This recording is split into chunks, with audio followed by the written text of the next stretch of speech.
Vinaka, and welcome to another edition of Gold FM's Speak Your Mind. World Meteorological Day is recognized every year on the 23rd of March, and it commemorates the coming into force of the convention establishing the World Meteorological Organization in the year 1950. Now, it showcases the essential contribution of the National Meteorological and Hydrological Services to the safety and well-being of a society. And a national celebration has been scheduled for this Friday, the 22nd of March. And our guest today on Speak Your Mind is the Director of the Department of Fiji Meteorological Services, Mr. Misaeli Funaki. We welcome you, Mr. Funaki, and of course, thank you very much for taking the time to be with us here today on Speak Your Mind. Bulvanaka, thank you, Dee. Thank you to the invitation, and also a big Bulvanaka to our listeners who are listening from the various parts of Fiji today. Thank you, sir. Yes, we're getting right into it. Please, for our listeners joining us, and of course, for you locked in on live stream around the world, what is World Meteorological Day? Well, the World Meteorological Day is celebrated on the 23rd of March every year. It commemorates the day in which the World Meteorological Organization was formed. It was formed way back in 1950. And this day is when the global community, the global meteorological community, celebrates, reflects on the path that we've taken so far and how the World Met Organization has contributed into the development and the well-being of the society. So it's been celebrated since 1963, and it will continue on, and the 23rd of March is when we are celebrating it globally. And what's the aim of this year's World Meteorological Day? What does the celebrations aim to achieve this year, 2019? Well, the aim ties in very closely with the theme, and the theme changes every year. The theme this year is the sun, the earth, and the weather, and it ties in on the relationship that the earth has with the energy provided by the sun and how it dictates or drives the weather that we live in every day. I see. And of course, celebrations have been planned for us here in Fiji. And Mr. Funaki, can you simply tell us whereabouts and rather when these celebrations are actually supposed to take place? Vinaka, the celebration is going to be on the, given that the 23rd of March is on a Saturday this year, because we are involving school children, so we are going to be celebrating it on the 22nd.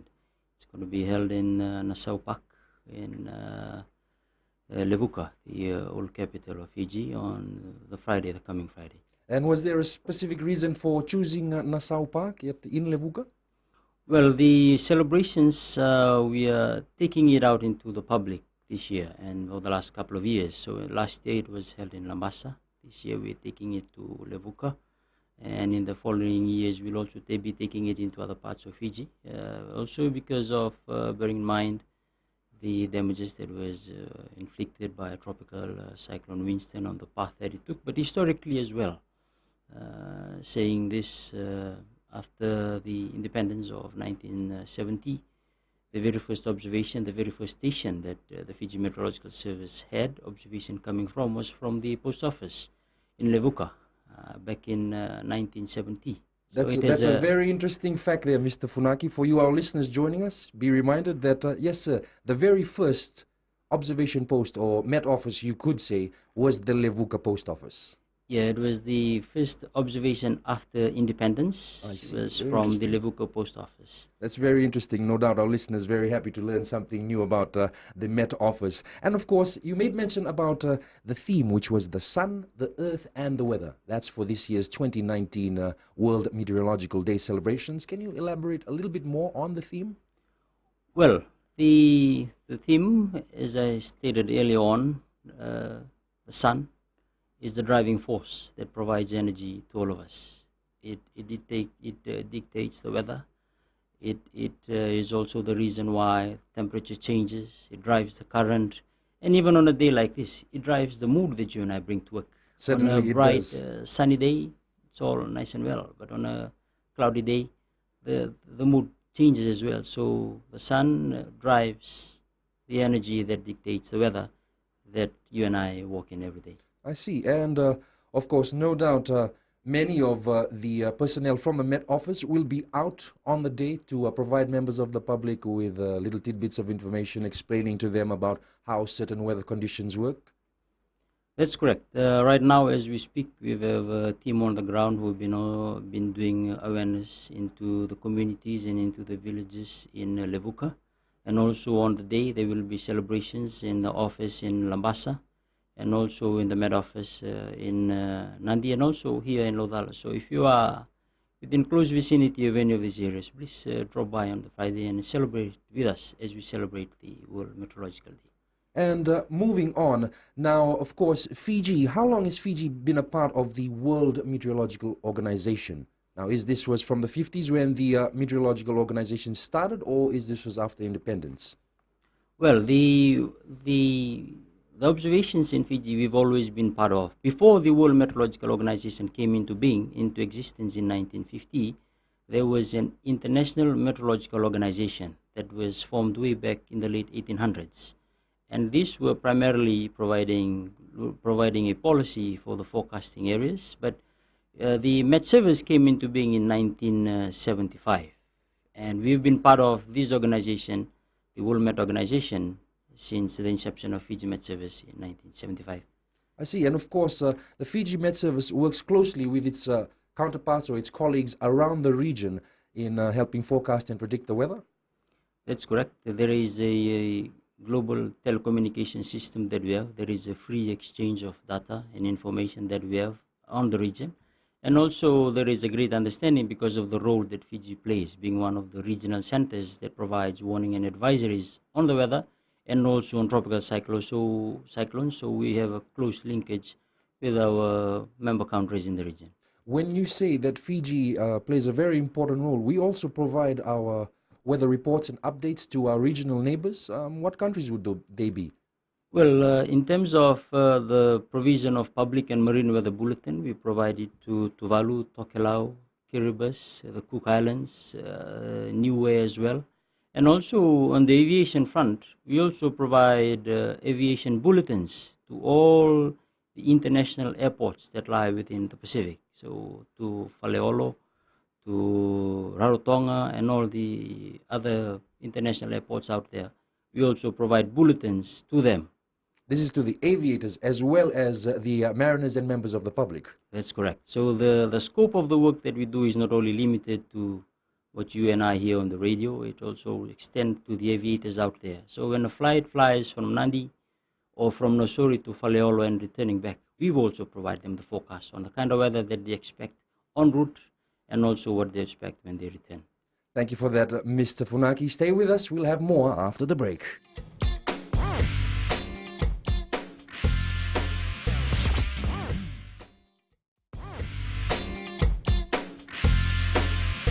Welcome back to Gold FM's Speak Your Mind. It is a beautiful Tuesday, the 19th of March, and our guest in studio, the head of the Fiji Meteorological Services, that is the director of the Department of Fiji Meteorological Services, Mr. Misaeli Funaki. He's just been telling us about the aims of the Met Office, our local Met Office here, as they head into World Meteorological Day. That's scheduled to be at Nassau Park later on this week in the old capital of Levuka. Now, in my studies, yes, to look up the Fiji Meteorological Service, I've come to the conclusion, or rather I found out that the department itself is made up of three divisions. That's the National Weather Forecasting Center, the Climate and Hydrology Center, and yes, those are the two of the three divisions. So can you please tell us about the responsibilities that they specifically carry out?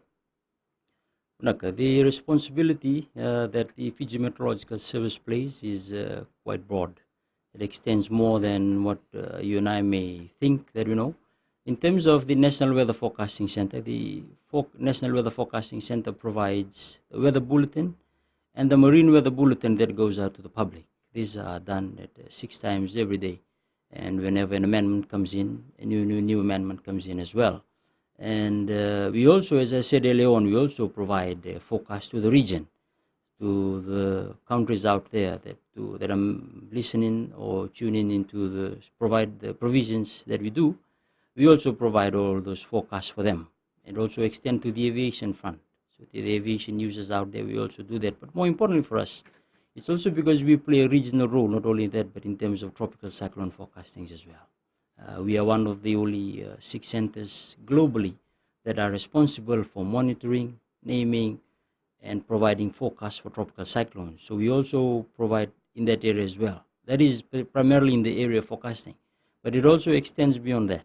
In terms of the climate services that we provide bulletins to our stakeholders, to our users out there on what are the climatical information that they need. And also more very recently with the floods that we've been having, the scope of work also extends into the flood. So we also provide flood forecasting and flood alert, flood warnings for Fiji and the major rivers out there. I see. And for the Department of Climate and Hydrology, that's a very interesting, sounds like a very interesting department. Can you touch on that a little bit, Mr. Funaki? Well, the Department of the Climate, they look into the data that we collect, and they also provide forecasts on a more longer term period. So at times we will be asked, how many tropical cyclones are we to expect this season? What is the rainfall outlook for the next 3 months? This product or these forecasts are provided by the Climate Division. And the Hydrology Division, they are looking into the flooding aspects of things. Whenever there's a heavy rain and the water level along the Rev River slowly tends to rise, that is when the Hydrology Division comes in. They also provide hydrological warnings and advisories for the major rivers and for the related areas throughout Fiji. So it would be safe to say that that term, when you hear the word hydrology, of course related to hydro and water, that has anything to do with water, in this case flooding, you would say. That's very correct. It's looking into the responsibility of provision of flood warnings and alerts. And no doubt the Weather Office works hand in hand with stakeholders in other industries as well, because people are carrying out construction works for example, I do know that the EFL is carrying out major works all over the country. So, of course, they must consult with the Weather Office in order to find out good days to carry out their working procedures. Yes, very correct on that one. We have a very close relationship with our stakeholders out there. And times we provide specialized products in which they use, also to the construction industries, and even to our mariners, and even into the tourism industry. So there is a close relationship that we have with them. Obviously, with the tourism industry, you'll have hotel operators contacting the Fiji Met Office in order for the weather for the next upcoming couple of months, I would say. Yeah, we also provide the outlook on the weather that we have to expect in the coming months. But we also provide them weather on a daily basis, and even on what to expect in the 3, 5, or even 7 days ahead. We also have that provision, and we also provide those products. Well, thanks for that, Mr. Funaki. Now, if you have any queries for our guest this afternoon, Mr. Misaeli Funaki, who is the Director of the Department of the Fiji Meteorological Services, you can call us up at 3220906 or 773-2907. Please be sure to state your name loudly and clearly for the director to hear you. And, of course, moving on, Mr. Funaki, what is a cyclone, very basically?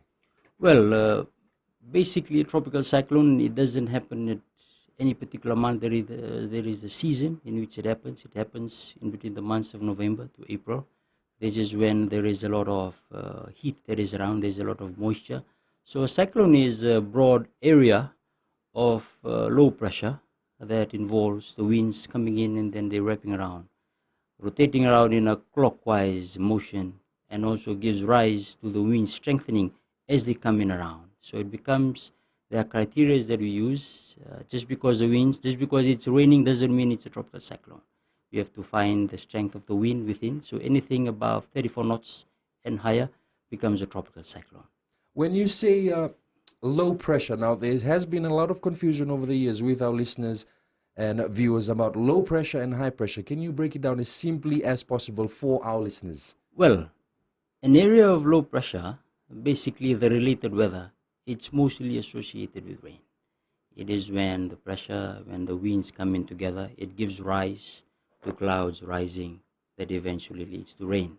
And high pressure is basically when there is fine weather, there isn't a lot of rain around, there isn't a lot of cloud around. So the difference is in low pressure, that it's closely related to rain, and high pressure normally it gives rise to fine weather.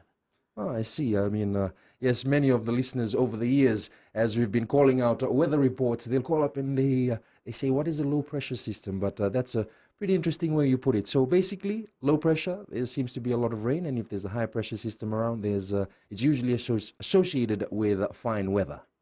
That's correct. And cyclones itself, how are they formed? Well, there are few ingredients that are needed before tropical cyclone form. First of all, you need moisture. And moisture, there is abundance of moisture in the warmer months from November right up to April. That is when there is a lot of moisture around. And this is when the pressure drops and the low pressure increases, yes, so to speak. Yes. So when the winds tend to come around in the areas of low pressure, that is when the rotation starts to occur. And then in the rotation starting to occur, as the wind come around, they also bring with it the cloud. It is the cloud that gives rise to the rain. And as they come around, that's when the wind gradually rises as the pressure drops and as the wind gradually increases. Thank you for that, Mr. Funaki. We'll have more after the break. Do stay with us here on Speak Your Mind.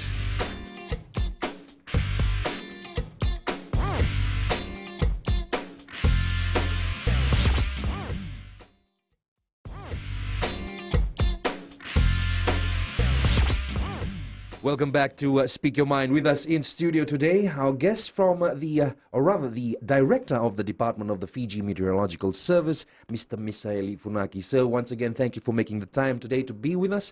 And yes, very interesting last segment where we learned about how cyclones are formed. And if you have any queries or any doubts about a low pressure system or a high pressure system, well, keep in mind that low pressure is usually associated with rain and high pressure is usually associated with fine to clear weather. Now, Mr. Funaki, what are the different stages of a cyclone? We all felt in 2016 a category 5, but yes, obviously there's 1 to 5. Are there any other stages higher than a category 5? Globally, it's 1 to 5. It's 1 to 5, but before it becomes a tropical cyclone, before it becomes a category 1, it starts off as a low pressure, then it eventually develops and becomes a tropical disturbance, then eventually it becomes a tropical depression, before it jumps across and becomes a tropical cyclone, is when it becomes named, and then it slowly goes up into Cat 5. And the difference in between Cat 1 and Cat 5 is with the wind speed increasing. So there is a difference in the wind speed. So as they become stronger, the winds increase, the category changes as well, and the damages increases as well. So is wind speed a sole gauge of what category it's in, or are there other parameters or other, yes, what would the word I'm searching for, I'm at a loss right now. Are there other ways to gauge the strength of a cyclone, or is it just specifically on wind speed? As it is right now, the global community focuses on the wind speed as it changes from one category to another, but also we are trying to relate it to the impact that it causes on the ground. Because if we were to continually say that the winds are increasing and it's still a category 1, people might not move much. But with the wind speed changing and we tell them, hey, it's a Cat 3, so which means that the damages or the impact associated with it increases. But to answer your question, as it is right now, we are relating it to the wind speed. So that's, I mean, for the man or woman on the street, wind speed is the way to gauge a category or the strength of a cyclone. By definition, by technicality, that is how we gauge the strength of a cyclone. As the wind speed increases, it increases. But more importantly, for the people out there, the need is for them to know that as the intensity increases, the numbers increase, the severity and the damages increases as well.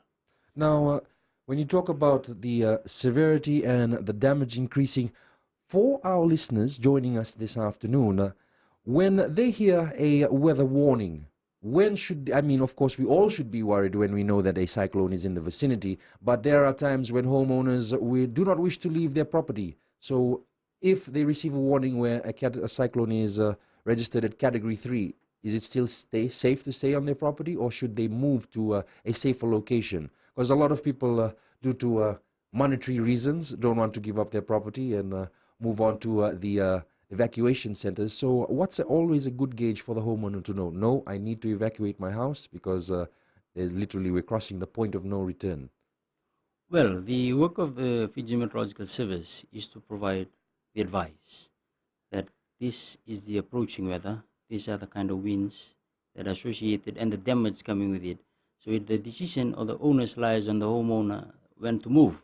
But more importantly, I guess it's important for us to know that even though it might still be a Category 1 system, the strength of the structure that you are in, it might be just a simple structure that is not well reinforced. So it could even be taken away when it was still a tropical depression. So it's important for the listeners out there to know the strength of the structure that they're in, and also more importantly to take heed of the advices that are coming in. Now, Mr. Funaki, you make mention of the strength of the structure. What advice would you give to our homeowners or potential homeowners when building a house, or maybe they already own a previously built home and they'd like to strengthen it? Are there certain places they can go or people they can talk to in regards to strengthening their home to be more cyclone resilient? Yeah, well, I guess there are engineers out there who look into this area. The work of the weather office is to provide advice, basically for people to understand the structure they are in, because you and I are living in Suva, the building structure is different. But if we were to go down to our beloved islands in the Lau group or even to the maritime islands out there, it's going to be totally different. So it's important for them to know the structure that they're in, but more, and also to know the evacuation route that they're going to take should the need arise for them to move and when to move. That's very interesting. Yes, it seems lessons were learned after tropical cyclone Winston, and no doubt we'll be looking forward to make sure those are implemented in the future. Now, during the break, you and I were talking about a trough. Now, what exactly, when I'm at home and I listen to the radio or turn on the television and I hear a trough of low pressure, what does that mean simply? Well, as I stated earlier on, when we were having a discussion on the low pressure is an area of low where the winds come together and it gives rise to the cloud. But if you and I were to picture it, if there was to be a low pressure centered in Suva, if there was to be a low pressure centered in Valilevu, and another one in Osuri, and another one towards Korovo, the line of low pressure becomes a trough. So that becomes a trough of low pressures because it is in broad area of low. So the broad area of low, if we were to picture it, is extending from Suva all the way up to Korovo. So that is where the trough lies, because along the trough is where the low pressures are embedded, and that whole area is an area of low pressure. I see, and just making it a bit more simple for you joining us right now, picture a watering trough at a farm. That's the relation you can draw there, because it's a wide, low vessel. Yeah. So in this case, it's a very wide, low pressure area. Very interesting. And yes, moving on, how many tropical cyclones are predicted to affect Fiji this cyclone season? Can the weather office predict these with any certainty, or is it something that they monitor on a continuous basis? Well, the tropical cyclone, the outlooks are provided before the cyclone season happens. No two tropical cyclone seasons are the same.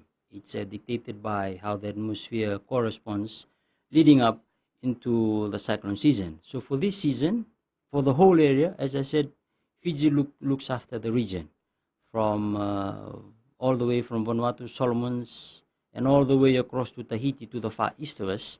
Fiji looks after the whole area. We are looking at 7 to 9 tropical cyclones in the region. Thus far, we have had 6.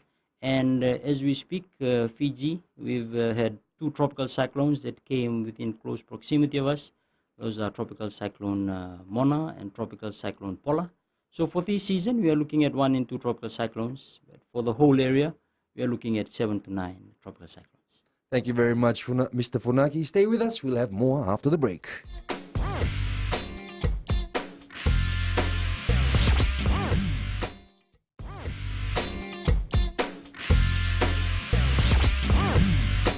Welcome back to Speak Your Mind. With us in studio today, yes, the director of the Fiji Meteorological Office, Mr. Funaki, and thank you very much, sir, for making time to be with us. Yes, and you mentioned earlier that you use models when predicting a cyclone. Can you just touch on that briefly for us? Well, the models, they are numerical weather predictions. Those are guidances that are provided to the meteorological community and they have some of them have a lead time of now until the next 7 days. Some can even have a lead time into the next 14 or 17 days. So we use these guidances or these projections to help us in predicting what the weather ahead is going to be like. So when it comes to producing a forecast, it is a broad perspective, it is a broad area of networks that we look at. We look at the observations on the ground. We look at reports from people out there in the outer, serving faithfully in the outer stations. We also look at the instruments, our satellite gauges, and the satellite pictures that are provided to us. These help us to understand what's happening now. But the weather models are what we use to look ahead. And we make comparisons and an analysis of how the models perform as we look ahead. Now, when you say models, these are actually computer models generating numbers, figures as the time progresses. And of course, you're feeding the pertinent information into the system, right? That's correct. All of the information, all the data that we receive are freely exchanged within our global telecommunication systems. Then these are then provided into the supercomputers that are there in the Met community, who then provide us a forecast as we look ahead. So these models, some of them are tailor-made towards rainfall, so they are precipitation models. Some of them are tailor-made into giving us what the forecast is for the state of the sea. Some of them are tailor-made into looking at what to look at in terms of the winds. So there are these various models, they give us various outputs which we use to come up with the forecast. And of course, all the information is provided by satellites all across the Pacific and, of course, from your partnerships around the world as well? That's correct. There is a free exchange of data that we have within the Met community. This is very interesting. And your statement earlier on that Fiji is usually predicted to have around 7 to 9 cyclones every year. But over the years, I've learned that many people take the weather forecast as written in stone or as the gospel. Now, I just want to remind people, and of course with you here, the weather forecast, as the name says, it's a forecast. Regardless of the fact that you have the latest technology and models, it still is a prediction. Very true and very correct in that. The forecast is a guidance. It is an educated approach into providing a guidance on what to expect. You and I deal with the weather, and you and I know too well that you and I have no control on the weather. It is something that is controlled by the good Lord above. It is our work as in the weather office to provide you what is the best view on what the weather ahead is going to be like. Sometimes on a good day, on a dry month, it can have an accuracy that can be up to 95%. It can never be 100%. It can go up to 95%. And sometimes when it rains and there's changes in the weather, it can probably drop down to maybe 80 or even 75%. But it changes. But more importantly for us, as you've mentioned earlier on, it is provided as a guidance rather than and what to totally expect, because it's just. You mentioned earlier on, it's an educated guess. Yes. I mean, that would be the simplest way of putting it. Yes, it is an educated collaboration or view on what to expect as we in the coming days for the weather. I see, very interesting. And for our listeners joining us, when they hear a forecast in regards to a cyclone, what are some of the important notes that they should take from that weather forecast? What are the main things that they should pull from the weather forecast, especially in regards to cyclones? Well, first of all, when we are issuing tropical cyclone bulletins, what we should know is whether it's still a tropical cyclone alert or whether it's a tropical cyclone warning. If it's a tropical cyclone alert, then we have 24 hours before it approaches us. It's probably still coming down from Samoa. It hasn't reached the area of Fiji. But if it was to be a tropical cyclone warning, then we have only the next 24 hours to prepare. So if you have a tropical cyclone warning, it tells you, first of all, when you're hearing the bulletins, it'll tell you the position of the tropical cyclone, how far it is. If it is coming down from the north, then we normally provide reference points. We will tell you it's probably 300 kilometers to the northeast of Lambasa, and it's coming in towards the south, so people can have a picture of where it is moving. But more importantly, it's also important to know that what category it is in. Is it a category 1? Is it a category 2? And within the bulletin, we're going to be informing people that the tropical cyclone is intensifying. it is expected to become a category 4 in the next 12 to 18 hours. So it's important firstly for people to know whether it's an alert or is it a bulletin, to know where it is, the path that it is taking, and the intensity, and then to gauge what kind of preparations that they need to take according to the locations that they're in. Thank you for that, Mr. Funaki. And something very interesting as well, I've always been quite curious about how exactly are cyclones named. Is there a certain system that you follow, or maybe everyone throws a name in the hat and you pull out which one happens to be the lucky name? How exactly is a cyclone named? Well, the tropical cyclone, because we serve in a regional body, every 2 years, the whole countries with their representative, they meet. And then we come up with tropical cyclones that affect a particular country. If we were to say Winston, so towards 2017, we came in and we met as a group, in which Fiji will say, because Fiji was heavily devastated by tropical cyclone Winston, Fiji wishes for this cyclone to be retired. So the countries are going to tell us, since Fiji is retiring Winston, what is your proposition for the same alphabet to replace Winston? So we are going to say William. So someone is going to say, my apologies, but William is not a good language, is not a good word in my language. So we will continue on that way until we find a name that we all agree. But the basis around it is it's all taken in an alphabetical order. And then the conclusion on the name that is adopted is all agreed upon by the member states who are there in the meeting. Very interesting, very interesting. So this is not just done on, just some little whim. It's actually very well planned in how we're going to name things. This is, of course, in order to avoid confusion. Yes, it's in order to avoid confusion, and it's also because if we are going to say that there is another tropical cyclone Bibi, or tropical cyclone Bembe. And we've already known that those... so that has happened. So the reason why we meet is so that that doesn't happen again. We are not going to use that name again because it will remind people of what happened back then. So that is how the approach that we take. Then at the end of the meeting, it is formulated, it is tabled, and then given to the member countries to know that these are the sequence of names that we will be using. Thank you for that, Mr. Funaki. Stay with us. Our final segment coming up around the corner.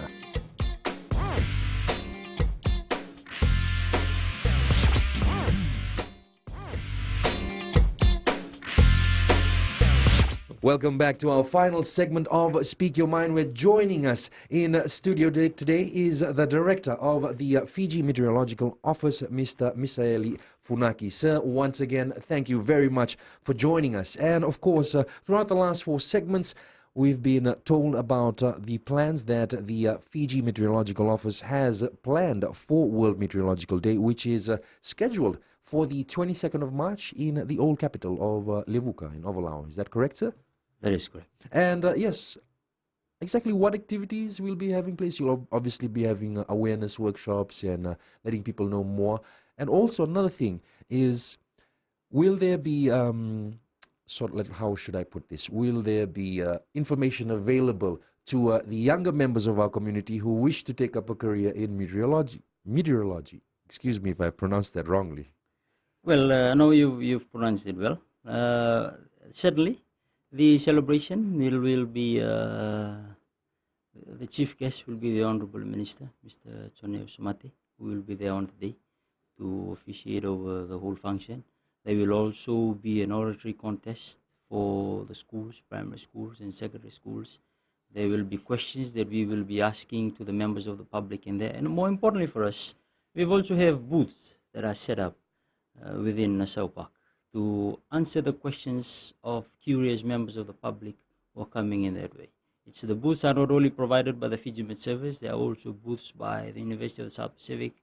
There are also booths that are manned by other government agencies and other government departments, and even some agencies that are out there that are willing to showcase how closely related they are to the weather. They are all there on the day.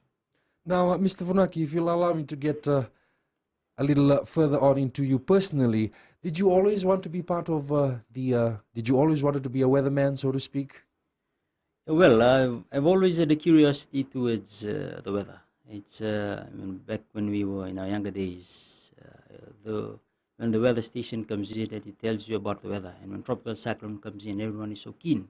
So probably when the interest comes in, when you see the amount that the people dedicate and listen to when the weather comes in. But for me, I've always had an interest in it. I've had family members who worked in the weather office and are currently working in the weather office, and people who in their line of work have a very close relationship to working to the weather. So I've always had an interest in the weather. For our younger listeners and viewers who might harbor an interest or curiosity in the weather, what would you advise them? What subjects would you advise them to pursue if they were interested in pursuing a career in meteorology? Well, a career in meteorology involves getting across to an university. For us, we have a preference towards having an undergraduate in maths and physics, because when one graduates, the course is so mathematically heavy that there is a preference towards people who are having a good understanding of mathematics and physics. We then send them to our recognized institutions all over the world, whether it be in Australia, it could be in the Philippines, it could even be in India, where they get certified to become meteorologists. Then they come back and join the weather office. But the weather office is not only limited to the work of a meteorologist. We have climatologists who are also working into the area of science. We also have hydrologists and our technicians out there. But most of them are science-based, so to speak. And of course, if anyone was interested in being employed with the Fiji Meteorological Office, how would they go about that? Does the Fiji Met Office put out advertisements in the media, or is there sort of a pool of people that you choose from? How does one get into the world of meteorology? Well, the recruitment into the Fiji Met Service is in line with the government policy of the day. It's open, meritorious, and it's open to everyone. The applications, or when the advertisements come out, it's shown on the webpage, it's shown even on dailies, and then for people to read and then apply when they see it. So it's very open and it's very broad for people to apply. In your tenure as the director of the Fiji Meteorological Services, how do you feel that do you need more personnel in your organization, or do you encourage more people to join the organization, or yes, how do you feel on this? Yeah, well, the Fiji Meteorological Service, the forecasters or even some of the professional staff that we have, there's always a high turnover of people moving on to greener pastures, because the accreditation or the certificate that you have is a very well recognized certificate, and it enables you to work in the weather office in whatever part of the world that you want to join. But for me, in working as the current director of the Fiji Met Service, it's always open. Young people or new people coming in, they bring a new mindset, they bring changes, and it is these changes that helps the department to grow, influences the output which we, on the forecast that we send. So it's always open, and we're always recruiting new people who bring with them new ideas to move the organization forward. You mentioned changes, and that leads us to our next question. Since you first started as in the Fiji Meteorological Service, and to date, how have you noticed the changes in technology in regards to weather forecasting? Of course, there must be so many leaps and bounds in the fields, in technology and the type of instruments that you use. Can you just touch on that briefly before we end our show for the day? Well, a lot of changes has happened in the last couple of years, 10 or so years that I've been with the Met Office. Back then, some of these stations out there, they were just manual stations in which you can only get observations at every 9 a.m. every day. Some of them are only giving you observations at every 3 hours manually. But now with the changes that we're having automatic weather stations out there. They can even give you the weather at every 10 minutes. You can even make it every 5 minutes, or even in a minute interval. They can give you the weather rather than relaying it over the telephone. They can even give it to you automatically through the internet. So the provision of the weather, the way in which we gather the data, has increased significantly because of the advancements that we have. And this has allowed us to increase the data that we have. Thank you for that. And Mr. Funaki, it seems we've reached the end of our time today. Is there anything you'd like to add to mention to our listeners from in your role as Director of the Fiji Meteorological Services?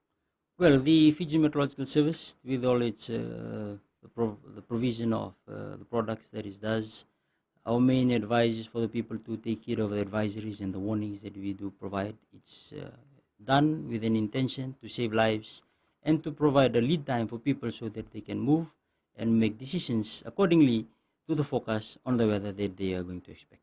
Thank you for your time, Mr. Funaki. And of course, be reminded that the national celebrations will be held this Friday, the 22nd of March in Levuka, Ovalau. That's all we have time for today. We thank you for joining us on Speak Your Mind.